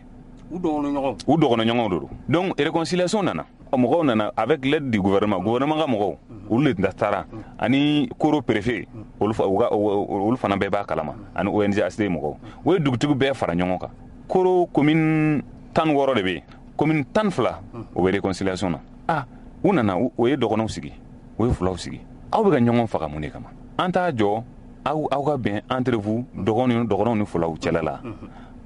u ko nin ye fɛn ɲuman de dugutigiw farala ɲɔgɔn kan fula dugutigiw farala parce que o y'a kɛ commune de mais an bɛ mun dɔn kosɛbɛ o ye an ka yɔrɔw de ye Bamba ye arrondissement de Jankabu cercle de Koro Bamba c'est une commune dugutigi bɛɛ nana Bamba ye 28 villages de contrairement aw ka mɔgɔ dɔw nana aw ka scène na ko Duɲɔn ale ye Dana Masagu fɛ ale ko Bamba ye 33 villages de don 33 villages na ale ka fɔli la dugu minnu ni bangawaciw bɛ cɛ la ko dugu 3 de don alors que yanni réconciliation cɛ Bamba commune dugu 28 o dugutigi bɛɛ welela ka na aw jɛra ani fulaw ka bɛn yan u bɛɛ jɛra ne o de don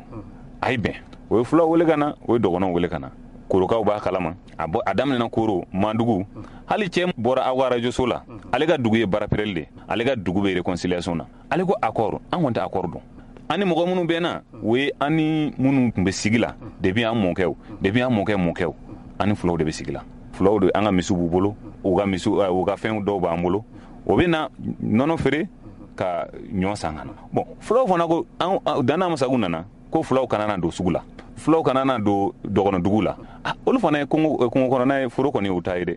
olu fana ye foro minɛ ni dɔgɔnɔw taara kɛlɛ kun bɛ ten réconciliation kɛlen accord tɛ mɔgɔ mun y'a fɔ aw ɲɛna ko accord de don accord tɛ an ye réconciliation kɛ ani fulaw an ye ɲɔgɔn yafa o bɛ na an ka sugu la ala y'a fɔ ko banba sugu a ye mun fɔ tiɲɛ de don fula musow bɛ na an ka sugu la hali fula cɛw bɛ na u bɛ na bagan feere u bɛ na u ka ɲɔgɔn san ka taa n'a ye kɛlɛ tɛ yen an ka yɔrɔ la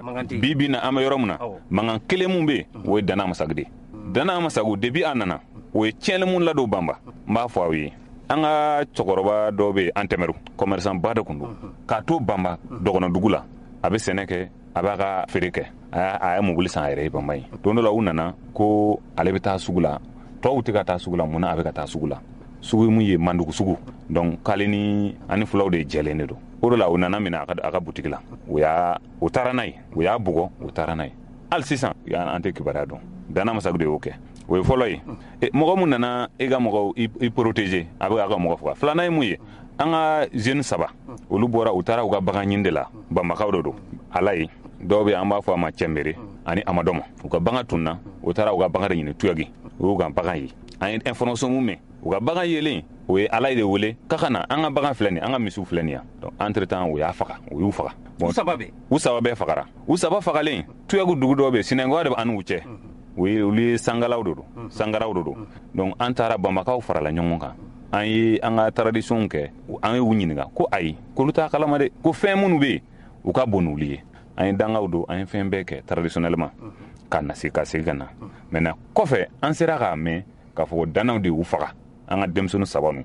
kelen bɛ yen a fa den kelen de don ala ye kelen bɛ yen ba ka den kelen de don depuis a fatura hali sisan a ba ma kɛnɛya kelen wɛrɛ bɛ yen an b'a fɔ mun ma cɛmbere o fana ye muso 3 de b'a bolo o fana fagara du kɔnɔ ale de tun ye sɛnɛkɛla de ye du tun bɛ ale de bolo danaw ka kɛwalew tuguni o kɔfɛ an ka cɛkɔrɔba dɔw bɛ yen a bɛ fɔ a ma irɛ dɔw bɛ dana na a tigi muso de bɔra donc o ko la o nana cɛkɔrɔba minɛ ka cɛkɔrɔba minɛ ka taa n'a ye ka siri cɛkɔrɔba a bɛ san 70 ni kɔ bɔ o ye wari hakɛ dɔ de fɔ cɛkɔrɔba ye wari sara o ye cɛkɔrɔba labila nin bɛɛ bɛ ka kɛ banba o ye banba degere mun fɔ cɛkɔrɔba nin bɛ bɔ yen bon o kɔfɛ fana an ka dugutigi Kunjanga o ye ne kɔrɔkɛ de u nana Kunjanga parce que munna a ye réconciliation kɛ o ye dugu bɛɛ attaqué Dana Masagu mɔgɔw o ye dugu attaqué o ye dugutigi faga a muso kɔnɔma de kun don kɔnɔma falen o ye dugutigi faga o ye mɔgɔ 4 bana mɔgɔ 4 na cɛkɔrɔba dɔw bɛ san 75 hali sisan a bɛ traitement la a ma se ka kɛnɛya o kɛra Kunjanga Dana Masagu mɔgɔw de y'a kɛ mɔgɔ wɛrɛ ma kɛ dɛ terrorisme ma kɛ mɔgɔ si ma kɛ Dana Masagu mɔgɔw de y'a kɛ o kɔfɛ fana an ka mɔgɔ minnu tɔɲɛna cɛkɔrɔba dɔw bɛ yen a bɔra Enegan a ko a bɛ taga seli ka na a taalen seli la o y'a minɛ hali sisan a ka kibaruya t'an bolo a bɛ balo la wa a bɛ nin na wa Dana Masagu mɔgɔw de y'o minɛ maintenant o kɔfɛ fana Asogu o fana ye fɛn de conseil municipal de ale ye banbaka de Bamajanga a dɔgɔninw minɛnen tun b'u bolo Dana Masagu mɔgɔw bolo donc don dɔ la u nana ko i dɔgɔnin man kɛnɛ na an ka taga an bɛ kuma a bɔra dɔrɔn a musow a denw o bɛɛ ɲɛna o y'a faga k'a tire ka faga a su pour que ka su sɔrɔ o ye wari hakɛ dɔ de fɔ o ka na ni su k'u ka na n'o wari ye fo wula fɛ mɔgɔ min fagara sɔgɔma wula fɛ u sera ka su ta nin bɛɛ kɛra banba cɛ tɛ muso tɛ Dana Masagu mɔgɔw de don a dɔgɔnin fana mun minɛlen b'u bolo hali sisan a ka kibaruya an t'a kalama a suguni donc réconciliation kɔfɛ Dana Masagu mɔgɔw ye banbakaw bɛɛ wele ko dugu bɛɛ ka na dugu bɛɛ ka mɔgɔ 2 bɔ ka taa u taara u taalen o ye mɔgɔ 2 bɛɛ minɛ ka jɔ ko bɛɛ ka na ni 20,000 mɔgɔ 1 20,000 sagajigi 1 sɛmuso 1 sɛcɛ 1 woro pagne ko bɛɛ ka na n'o ye an y'a négocier an taara yɔrɔ bɛɛ hali gina dɔgɔn an y'an daman kasi bɛɛ de la an ka mɔgɔw b'u bolo dɛ an ka mɔgɔw b'u bolo o ma se ka foyi kɛ wa an ye wari sara o y'an ka mɔgɔw bila filanan na fana o ko k'an ka na réunion na an taara o y'an ka mɔgɔ 1 minɛ o fana o ye wari fɔ o k'an ka ɲɔ dilan an ka mɔgɔw ko k'olu ye silamɛw de olu tɛ se ka ɲɔ dilan n'o de don k'u ka na ni ɲɔ ani lɔgɔ mun bɛ ɲɔ kɛ donc u taara n'o ye bon tiɲɛ yɛrɛ la problème minnu bɛ bi n'an banba a ka ca de n'an ko an b'a bɛɛ fɔ a tɛ se ka ban dozo ye mun kɛ Dana Masagu mɔgɔw ye minnu kɛ banba n'an ko an b'a bɛɛ fɔ a tɛ se ka ban nin ye mun kɛra banba de banba commune a ka ca yanda minnu kɛra yanda fana u taara yanda u k'u bɛ dugutigi ta don dɔ la dugutigi minɛ ka taa n'a ye dugu mɔgɔw bɛɛ bɔra u ko dugutigi tɛ se ka taa dana masa mɔgɔw ye kisɛ ci jamana mɔgɔ 3 de bɔnɔna nin na a bɛɛ ye funankɛniw o bɛɛ sara mɔgɔ mun banana o don a bɛ mɔgɔ 5 bɔ hali ka u taa n'a u ye dɔgɔtɔrɔso la o ma sɔn Bamba sisan n'i ye Bamba lajɛ Bamba minnu bɛ duguma minnu bɛ sanfɛ minnu bɛ sanfɛ hali n'u ko u bɛ taa u ka mɔgɔ banana n'u bɛ taa n'a ye ka u ka mɔgɔw furakɛ o tɛ sɔn dana masaw mɔgɔw tɛ sɔn bi na an bɛ yɔrɔ min na o tɛ sɔn mɔgɔ bɛ bana ka taa furakɛ dɔgɔtɔrɔso la CSCOM bɛ dugumala la o tɛ sɔn dugumamɔgɔ o tɛ sɔn dugumamɔgɔ ka yɛlɛ sanfɛ o tɛ sɔn sanfɛ mɔgɔw fana ka jigin duguma. O sisan e ka laɲini ye mun ye ani ka welekan. Bon an ka welekan ye mun ye autorité de la transition tiɲɛ yɛrɛ la o bɛ baara la n'an ko autorité de la transition tɛ baara la an ye nkalon tigɛ sira caman kun bɛ yen an ka yɔrɔ la a datugulen kun don autorité ka jija kama o sira caman dayɛlɛ la dɔw kun dayɛlɛ la ani fulaw bɛnnen sira caman fana kun dayɛlɛ la mais autorité nalen dɔ fana farala a kan an ka welewele da ye mun ye yɔrɔ minnu bɛ yen sɔrɔdasiw ka taga kan dɔ bɛ yen jankabu ni jankabu kan taara a bɛ se ka dɔw bɛ bɔ ko la ani filanan ye mun ye dana masago minnu bɛ ka na kɛwale jugu kɛ an ka yɔrɔ la o dugu u mɔgɔw bɛ bɔ yɔrɔ minnu na o tɛ an ka mɔgɔ yɔrɔw ye an ka yɔrɔ dɔgɔnɔw tɛ olu bɛ bɔ yɔrɔ wɛrɛ de u ka yɔrɔ la kulu yɔrɔw de don kɛlɛ kɛra cogo o cogo kɛlɛ tɛ se u ka yɔrɔ la maintenant gouvernement ka jɔ a jɔyɔrɔ la minnu bɛ an ka yɔrɔ la u ka bɔ yen u ka bɔ Bamba u ka taa u yɛrɛ ka yɔrɔ la an ka welemada ye mun ye gouvernement ka jɔ a jɔyɔrɔ la an ka laɲini ye mun ye ka taa ni militaires ye an ka yɔrɔ la o ye kelen ye filanan ye mun ye dana ninnu hali sisan n'i bɛ bɔ Bamakɔ ka jigin e bɛ jɔrɔ an ka mɔgɔw bɛ minɛ sira la dana ma sɔn ka checkpoint bɛ yen sira la u ka poste bɛ yen o poste ninnu fanga 2 dugu kelen na an kɔni ma deli ka ye il faut que autorité u ka jɔ u jɔyɔrɔ de la hali don le plus récent an ka cɛkɔrɔba dɔ minɛna a bɔtɔ o ye ɔgɔyirikaw de an ka jɛkulu la collectif des villages de Koro vivant sur les flancs de la falaise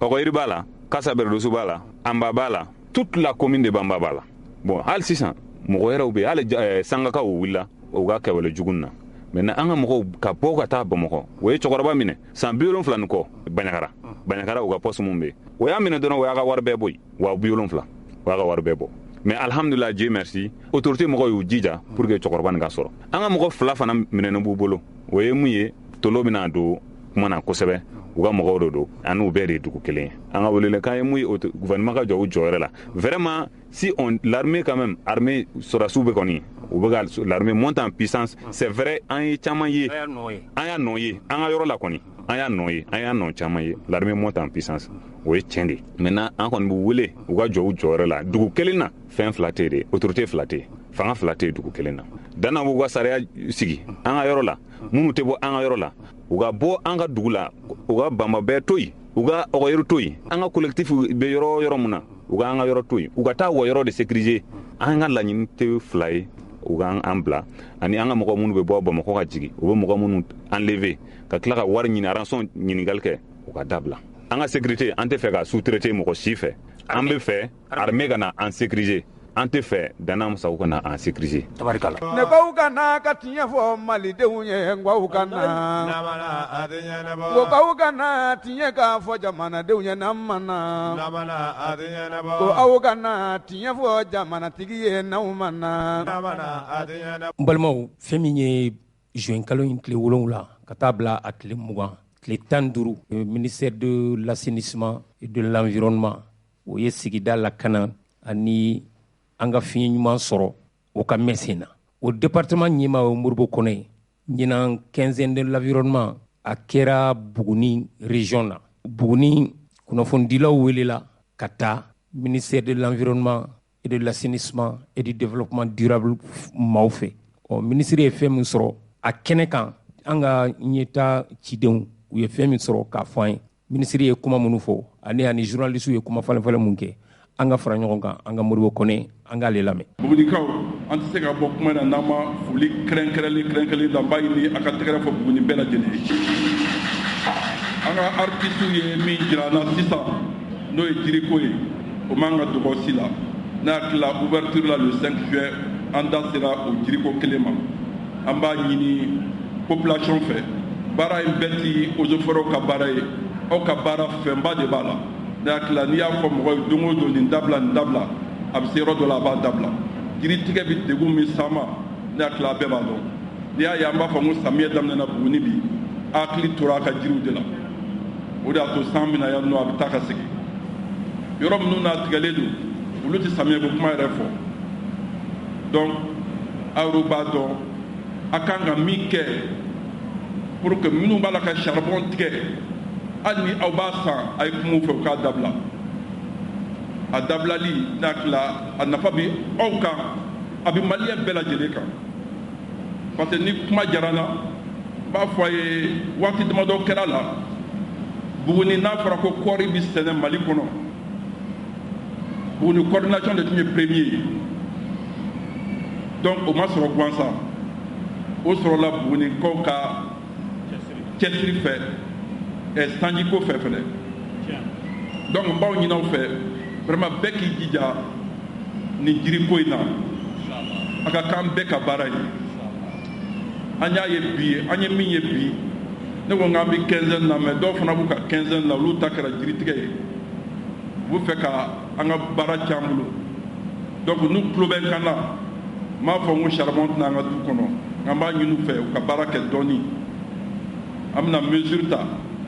mesure bɛ ta wariko tɛ ɲangini tɛ mesure bɛ ta ka dabila de n'a dabila la an bɛɛ b'an yɛrɛ sɔrɔ a kɔnɔ donc n b'a ɲini Mali autorité bɛɛ lajɛlen fɛ bɛɛ ka jiriko kɛ i ka sɛbɛko ye n'a tila an bɛ tila quinzaine la an bɛna don sisan journée de plantation la o kɔni o bɛ daminɛ mois de juillet kɔnɔ mɔgɔ o mɔgɔ bɛ salle kɔnɔ yan nɔ minnu tulo b'an na n b'a ɲini maliyɛn bɛɛ lajɛlen kɛ bɛɛ ko o événement in k'a ka événement ye pour que mɔgɔ kelen ka se ka jiri kelen turu ka se k'o entretenu jamana ye ka entretenu mɔgɔ kɛmɛ ka janfan min ta ka siri Mali kan n'an ye jiri entretenu an b'o janfan kɛlɛ k'a sɔrɔ an ma se donc a ka hakili t'o la o baara min filɛ nin ye o ye fasodenɲuman baara de ye n'an y'an ka yɔrɔ entretenu ka jiri k'a la san damadɔw bɛ na minnu ye kɛlɛ in wuli pour que a ka se ka jamana mago sa olu de bɛ tila ka na yafa in nɔfɛ k'u sigi an fɛ a jiri kɔrɔ o de ye hɛrɛ ye donc n b'o ɲini bɛɛ lajɛlen fɛ bɛɛ k'o k'i ka hakilila ye mois de plantation mana daminɛ ni ala sɔnna ma an yɛrɛw bɛ na an bɛna Buguni yan an ye jiri siraw dɔn an tɛ fɛn fɔ mɔgɔ ye fɔlɔ o bɛna bali mɔgɔ la an bɛna o yɔrɔ bɛɛ kɛ jiri ye pour que a k'a dɔn k'a fɔ a sɛbɛn b'an ma charbon feerelaw ka se ka donc vraiment toutes mes excuses pour effectivement ces quelques déconvenus. Je voudrais quand même saluer tous pour votre présence effective et saluer que vivement la prochaine édition dans un Mali uni en paix et de prospérité. Amen. Amen. Mon environnement, je m'occupe. Je vous remercie. Que le bon Dieu bénisse notre ciel. Mi bela jele fo. Fɛn y'an dɛmɛ nin baara in na. N b'aw fo a yɛrɛw ka foli la. Parce que an ye nin fɛn organisé hukumu min kɔnɔ ni ala ni Buguni autorités ni Bugunikaw ka cɛsiri tɛ an tun bɛ fɛn ye an tun bɛ segin a kan. Donc o la n bɛ foli kɛ commission tɔgɔ la n bɛ gouverneur n'a ka jama fo n'o ye an balimakɛ Keba Sangare ye a n'a ka administration ani Buguni collectivité bɛɛ Buguni maire Buguni dugutigi bulon bɛɛ bɛ fo u ka kɛwale ɲuman na u ka cɛsiri la o de y'a to an ye bi sera tile 15 kɔnɔ fɛn caman kɛra mais ala barika la an sera ka clôturer bi foli kɛbaaw fana aw fana journaliste a kan ka fo parce que ko in ti diya ni aw tɛ an ka artistes kan ka fo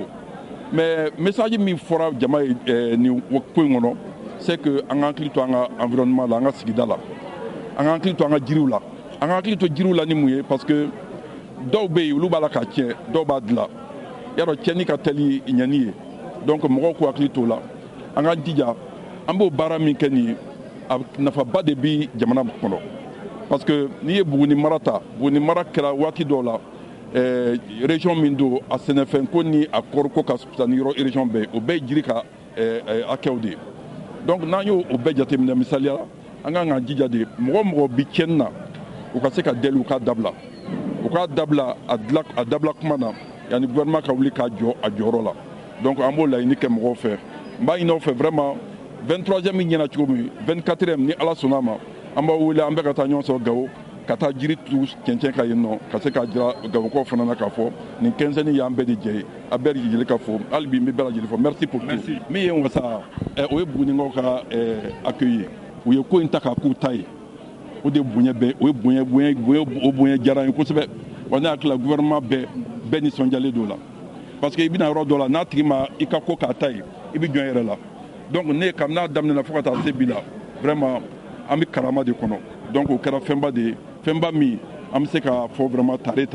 merci à Buguni merci à son gouverneur merci beaucoup. balimaw kunnafonidilaw caman b'a taara nin ko in na minnu b'a sɛbɛn minnu bɛ jata minnu bɛ kuma nka Modibo Konɛ ka département assainissement environnement développement durable u taara ni nin cakɛɲɔgɔn ninnu ye muso b'a la cɛ b'a la ka tilen Buguni u ma dumuni di journaliste ma u ma ji d'u ma u seginna ten u kɔngɔtɔ mina fana b'u la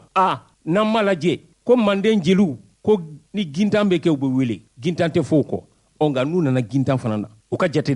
dɛ ministre de l'environnement et du développement durable et de l'assainissement Modibo Konɛ a ma ji di journaliste ma a ma dumuni d'u ma u tilenna Buguni ten ka jaw ta ka kumakanw ta a si u seginna ten minɔgɔ b'u la kɔngɔ b'u la an k'a fɔ ministre ye k'a fɔ ko dɔ bɛ yen a bɛnnen tɛ ɲɛmaaw jamana faamaw ko o kɛ kunnafonidilaw la ka d'a kan u ni kunnafonidilaw de ye ɲɔgɔn kisi ni ɲɔgɔn falen ala ka hakili ɲuman d'a ma. ko n'an mana jama bɛɛ sigilen don n'anw mana ko n'an mana lamɛnbaa jama sigilen bɛ n'anw mana ko faw ka na Mali kɔnɔ ni Mali kɔ ka faw ka na ko n'anw mana n ka arajo tɛ kuma bi n'anw mana ne k'aw ka na ka tiɲɛ fɔ malidenw ye n k'aw ka na ko k'aw ka na tiɲɛ k'a fɔ jamanadenw ye n'an mana ko aw kana tiɲɛ fɔ jamanatigi ye n'aw mana n'aw mana nafa tɛ nkalon na tun n'aw mana. balimaw fɛn min ye sibiri ye juin kalo tile 18 centre islamique la fɛn min ye promotion fɔlɔ ye n'o ye jɛkulu fɔlɔ minnu ye kalan kɛ ka bɔ centre Turjuman o kɛnɛ kan an ka ciden min tun bɛ centre islamique la yaasa k'o kibaruyaw sɔrɔ o ye Ablaye Kanta ye. Ablaye Kanta lajɛw bannen a ye sumare sɔrɔ o ye kuma min f'a ye an ka fara ɲɔgɔn kan an k'o lamɛn. Assalamu alaikum. Wa alaikum salam wa rahmatullahi wa barakatuh. Tɔgɔ ni jamu. Alhamdulillah ne tɔgɔ Dawuda Sumare. N bɛ baara kɛ centre Turjumanul Quran na. Bi an bɛ ka kalandenw ka labilali kɛnɛ kan. Kalanyɔrɔ yɛrɛ i bɛ se ka mun ɲɛfɔ n na a ka lahalaw kan. Bon alhamdulillah i y'a fɔ cogo min na an nisɔndiyalen bɛ silamɛ bɛɛ lajɛlen na dɔnniya la. Alahu Taala ka nɛɛma kɔnɔ an ka denmisɛnnin 15 an b'olu de ka labilali kɛnɛ kan. Bon alhamdulillah kalanyɔrɔ in kɔni bɛ sɛbɛnni kɔrɔ Ala ka dɛmɛ kɔnɔ. An ka laɲini tɛ dɔwɛrɛ denmisɛnninw bɛ se ka kalan ka jogoɲumanya don u la o de kɔni ye kalanyɔrɔ ka laɲini belebele inshallah. Nin y'a ka kalandenw ka bɔgɔ jɔlina ye. Alhamdulillah nin ye promotion fɔlɔ ye sabula ninnu tilala mɛnna a kun ka d'an ye ka ko in kɛ ka bɛn waati min ma Ala latigɛ ka bɛn nin de ma inshallah. Wele ka ɲɛ bolo ka ɲɛsin kalandenw ni kalanden somɔgɔw ma o bɔlen centre in kɔfɛ yaasa u bɛ se k'u madɔli kuranɛ na cogo min na. Alhamdulillah an kɔni bɛ min fɔ den somɔgɔw ye u k'u cɛsiri ka da kan den bɛ sɛgɛn min kɛ nin fɛn tali la a n'olu yɛrɛ bɛ nafagati min bɔ nin ko in na kuma dɔ la den tilala ka tila k'i mako bɔ den na ten kuranɛ tɛ sɔn ma n'u ma u janto dɔrɔn n'u y'a bila dɔrɔn kuranɛ bɛɛ lajɛlen bɛ taa o de kosɔn an bɛ min fɔ dɔrɔn k'u cɛsiri ni cogoya bɛ yen denmisɛnninw ka se ka hali kalan wɛrɛw kɛ alhamdulillah u k'u cɛsiri o la o de y'an ka laɲini ye n'Ala sɔnna. Baara o baara gɛlɛya bɛ a la i n'a fɔ nɔgɔya b'a la cogo min na yala baara in kɔnɔna na gɛlɛya jumɛn sɔrɔla ani nɔgɔya jumɛn sɔrɔla a kɔnɔ. Alhamdulillah i y'a fɔ cogo min na baara kɔni tɛ taa gɛlɛya kɔ ka da kan an ka kuranɛ durusiyɔrɔ denmisɛnninw bɛ 5000 de sara kalo kalo nka an bɛ waati min na diɲɛ gɛlɛyalen tuma dɔ la kuranɛ durusiyɔrɔ caman bɛ 6000, 7000, 8000 ka yɛlɛ mais an kɔni bɛ Ala ka dɛmɛ kɔnɔ alhamdulillah an ta ye 5000 ye mais kuma dɔ la i bɛ taa sɔrɔ den somɔgɔw ka wari nali fana retard fana gɛlɛyaba ye o la an bɛ min fɔ n'an ma ɲa k'a fɔ alhamdulillah an bɛnnen don 5000 min kan kuma dɔ la ni mɔgɔw y'u cɛsiri ka kɛ avance yɛrɛ ye o bɛ an lafiya ka da kan sotigiw k'o fara balo ani karamɔgɔw ka sara o tɛ retard dɔn wajibi don olu mako bɛ olu ka kɛ a waati la nin de kɔni ye welekan an bɛ se ka min fɔ sisan inshallah. Kumakan jɔ bolo bisigi la. Alhamdulillah kumakan laban b'an bolo dɔrɔn ka dugawu kɛ Alahu Taala ka nin kuranɛ jigin ani ni denmisɛnninw ka nin boli Ala ka kɛ hɛrɛ ye halisa silamɛdenw Ala ka kuranɛ dɔnniya n'a faamuko ɲuman nɔgɔya bɛɛ lajɛlen ye Allahumma salli ala Muhammad. Abubakar Sakɔ i tilala kalan na sisan i ka ka diplôme dirime ka nisɔndiya jumɛn an nisɔndiya min n bɛ silamɛ bɛɛ fɔ ka baarada min fani ba fɔ ka baarada n bɛ kalanyɔrɔ yɛrɛ fɔ ka baarada n ciw ka se se la ala ka ɲɔgɔnna caman yira n na n sera cogo min na ala ka kan ni tɔ fana ta nɔgɔya ye kɔni i sera kuranɛ na o sera diri ma yala i bɛna taa kuranɛ bila so walima i bɛna to ka muraja n bɛna to ka muraja inshallah n'ala ka jɛ n bɛna to ka muraja wele jumɛn b'i bolo k'a bila i tɔw ma minnu bɛ hali bi n'u ma don santiriw la n bɛ fɔ bɛɛ k'i cisiri k'i den don kuran durusi na a ka fisa n'i y'a durusi a ka fisa i den ma a ka fisa i yɛrɛ ma a bɛ silamɛw ta ɲɛ a bɛ silamɛya ta ɲɛ a bɛ kafiriya ɲagasi ala de deli ala ka kafiriya ɲagasi hali to kabara bi aw tilala kuranɛ durusi la i ka nisɔndiya jumɛn a diyara n ye kosɛbɛ yala i bɛna to ka kuranɛ muraja kɔni awɔ n b'a muraja kosɛbɛ wele kan de bolo ka ɲɛsin tɔw ma minnu ma don kalan na fɔlɔ n'a diyara mɔgɔ min i bɛ se k'i den bila ka na kuranɛ durusi la kuranɛ durusi ka ɲi kosɛbɛ n'aw mana arajo ɲɛtaga ye o n'aw mana ko n'aw mana ɲɛta jama ko don n'aw mana ko n'aw mana dɔnkibaru kuma sera n'aw mana ko n'aw mana tiɲɛ di kunun dɔ don n'aw mana ko n'aw mana arajo ɲɛtaga la n'aw mana ko n'aw mana jama bɛɛ sigilen don n'aw mana ko n'aw mana lamɛnbaa jama sigi bɛ n'aw mana Kulubali i jitala tɔw bɛ labɛn na e dun hakilila tigɛlen don n karamɔgɔ n'i ye ŋunanjɛ ye faliw nɔfɛ misiw tunuma la